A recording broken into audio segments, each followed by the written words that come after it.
ناچنے والوں کی تعداد ذرا کم نہیں ہے۔ ہر شہر میں، ہر علاقے میں بے حیا لوگ اور یہاں لباس، یہ سب جگہ دیکھنے کو ملتا ہے۔ کبھی کبھار ہم نظر دوڑا کر کے دیکھتے ہیں کہ ان لوگوں کا ویژن کیا ہے۔ ہمارے ماحول میں ہم پلے ہوئے ہیں تو ایسا لگتا ہے کہ جوان ہوتا ہے بچہ تو کچھ کمانے کی سوچتا ہے، فیوچر بنانا ہے، گھر بسانا ہے، کوئی جاب لگ جائے، کوئی بزنس لگ جائے۔ لیکن ان ننگے لوگوں کو دیکھ کر یہ محسوس ہونے لگتا ہے کہ ان کا ویژن کیا ہے، یہ کس چیز میں کمانا چاہتے ہیں۔ ناچ بھنگڑا، یہی تمام چیزیں۔ تو بعد میں سمجھ میں آیا کہ سب سے زیادہ تو وہی لوگ کماتے ہیں۔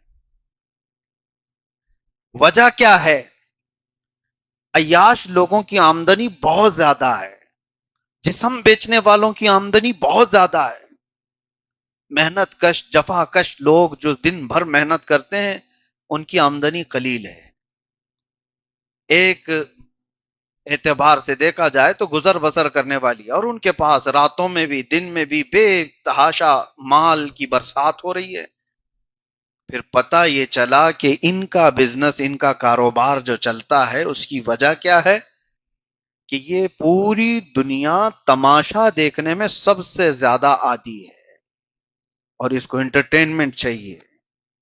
وہی قرآن میں اللہ فرماتا ہے بل یرید الانسان لیفجر اماما، انسان یہ چاہتا ہے کہ اس کے سامنے بے حیائی ہو، وہ دیکھنا چاہتا ہے۔ اچھے لوگ اگر 4 لوگ یہاں کھڑے ہو جائیں مسجد کے باہر، امام صاحب ہو، کوئی مبلغ صاحب ہو، کھڑے ہو کر کے کہنے لگے آ جاؤ تھوڑی دیر 5 منٹ آپ کچھ اچھی باتیں سن کر کے چلے جائیں، کان نہیں دھریں گے۔ پتہ نہیں کتنے سارے کام یاد آ جائیں گھر کے۔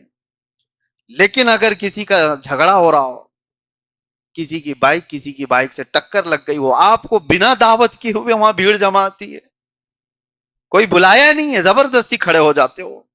تماشا دیکھنا ہے کہ دونوں کے بیچ میں ہوتا کیا ہے۔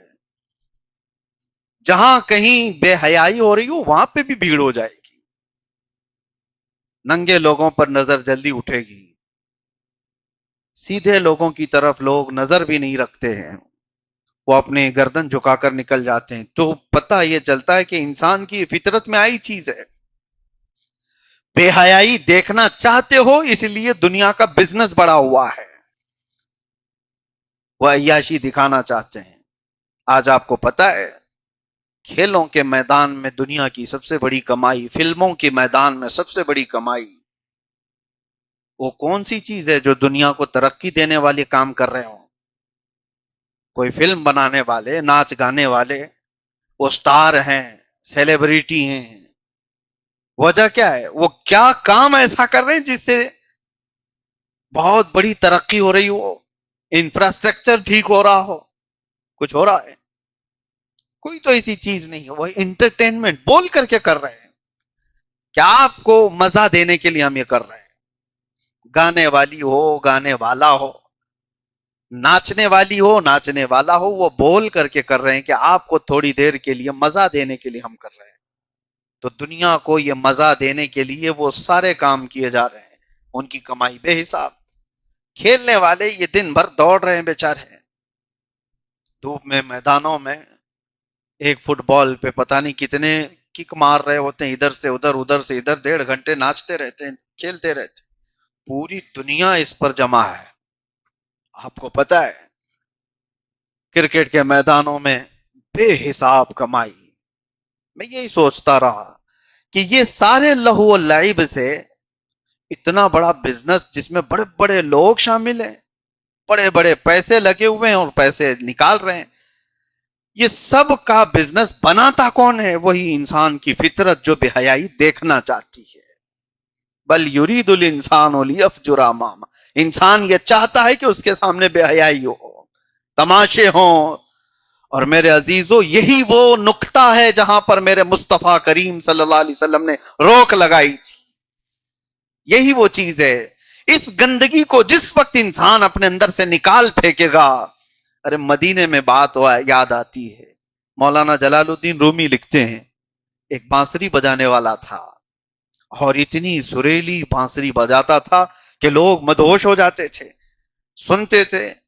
آج بھی لوگ گانے باجے کے پیچھے جو پاگل ہوتے ہیں یا کسی کے گلے آواز کی خوبیوں کو دیکھ کر کے مدہوش ہوتے ہیں, سن کر کے مدہوش ہوتے ہیں. مدینے کا ایک ایسا گویا, اور عمر اس کی ہو گئی تھی 70 کے اوپر, 80 کے قریب پہنچ رہا ہے, لیکن بڑھاپے میں اب سانس لمبی نہیں ٹھہرتی تو سر بدل جاتے تھے. اب یہ حالات بھی تھے, لیکن اس کے ساتھ ہی مدینے کا یہ وہ دور ہے جو دور فاروقی کہلاتا تھا. اب کہاں سے گانے باجے وغیرہ ساری چیزیں, وہ کہیں گلی میں کھڑے ہو کر کے بجائے کوئی سننے والا ہی نہیں, کوئی قریب آنے والا ہی نہیں, تو کمائی کہاں سے ہو؟ جب بے حیائی دیکھنے کے لیے کوئی آتا ہی نہ ہو تو اسے اپنا دھندا چھوڑنا پڑے گا. بے حیائی دیکھنے والا ہی نہ ہو, انٹرٹینمنٹ کا کوئی آدمی ہے ہی نہیں, تو اس کو تو اپنا دھندا بزنس بدلنا پڑ جائے.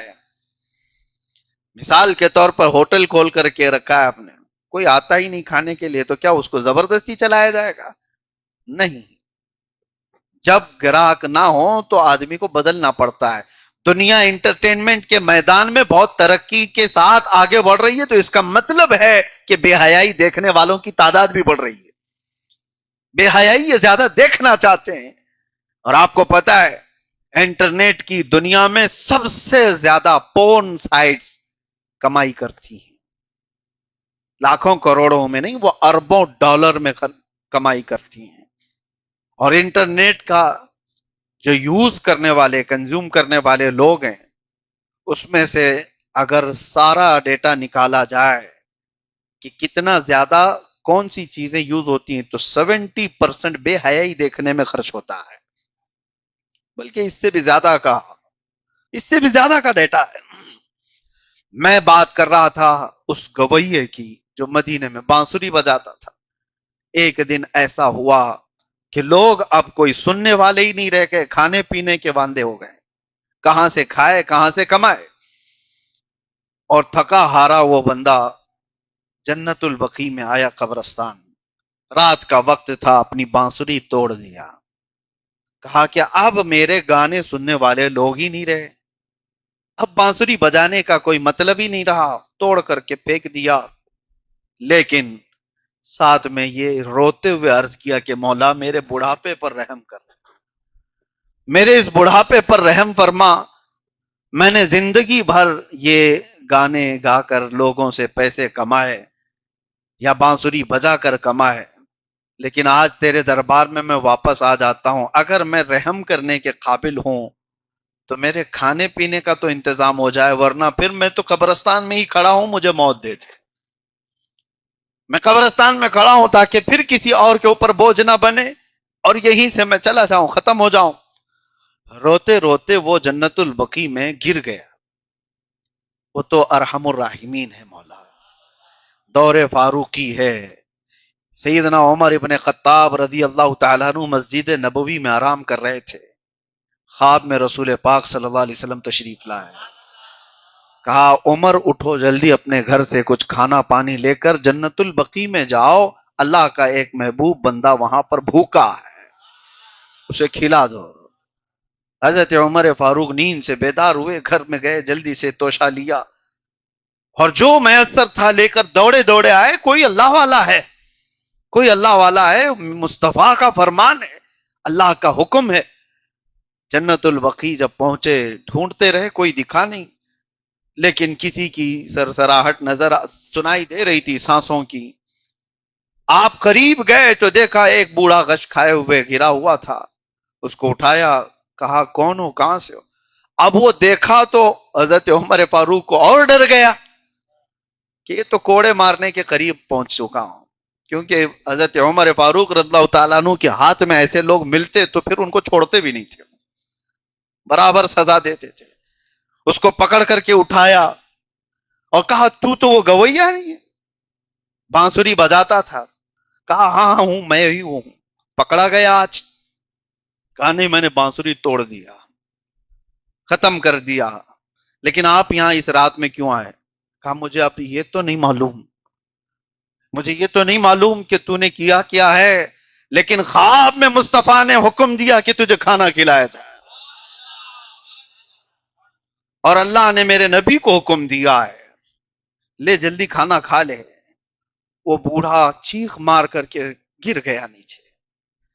حضرت عمر فاروق رضی اللہ تعالیٰ عنہ نے اس کو اٹھایا, پوچھا کہ کیوں غش کھا گئے؟ کہا مجھے اندازہ بھی نہیں تھا, 80 سال تک میں نافرمانی کرتا رہا, ایک رات اس کو پکارا تو وہ وقت کے خلیفہ کو کھانا دے کر بھیج دیا. ایک بار اس کو دل سے پکارا تھا, وقت کا خلیفہ توشہ لے کر میرے پاس آیا ہے, اور وہ بھی عمر فاروق جیسا. عزیزان گرامی وقار, تماشے چھوڑو اور رب تبارک و تعالیٰ کے دروازے کھلتے ہوئے دیکھو. بے حیائیوں سے باز آ جاؤ, اور اس کے بعد دیکھو ارحم الراحمین کے دروازے کیوں نہیں کھلتے. لوگوں نے اپنے اوپر جو دروازے بند رکھے ہیں وہ تمہارے اپنے تماشے, تمہاری اپنی بے حیائیاں ہیں. ما اصابتکم من مصیبت, قرآن میں اللہ تعالیٰ فرماتا ہے فبما کسبت ایدیکم, جو مصیبتیں تمہارے پاس آئی ہوئی ہیں یہ تمہارے ہاتھوں کی کمائی ہے, یہ تمہارے اعمال نے خریدا ہے.